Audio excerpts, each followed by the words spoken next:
ఎవరికి వారు ఉమ్, సఖ్యంగా సమన్వయంగా ఉమ్, జీవనాన్ని సాగిస్తాకి ఇష్టపడుతున్నారండి. ఉమ్, ప్రశాంత వాతావరణం కోసం. అవతల వారు రాజకీయాల కోసం మతాన్ని అడ్డుపెట్టుకుని ప్రయత్నం చేస్తున్నారండి. వారి పరిపాలన కోసం, వారి ఓట్ల కోసం విభజిస్తున్నారండి వాళ్ళు. కాబట్టి కొంత అవగాహన గత 10-15 సంవత్సరాల క్రితం ఉన్న అమ్మ 20 సంవత్సరాల క్రితం వెళ్తే దూరదర్శన్ ఉందా, ఇంకేమైనా ఛానల్స్ ఉన్నాయా? విజయలక్ష్మి గారు దూరదర్శన్ వార్తలను చక్కగా చెప్పేవాళ్ళు.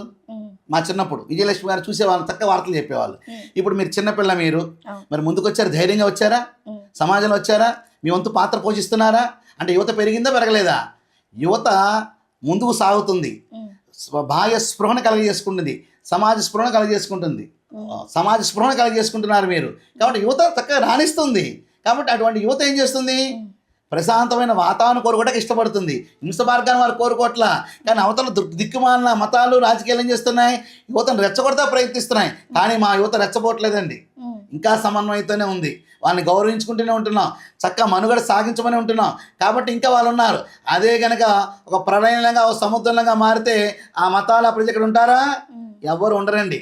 కానీ మాకు అటువంటి ఉద్దేశము ఏ భారతీయుడికి లేదు, ఏ హిందూకి లేదు, మాకు లేదు.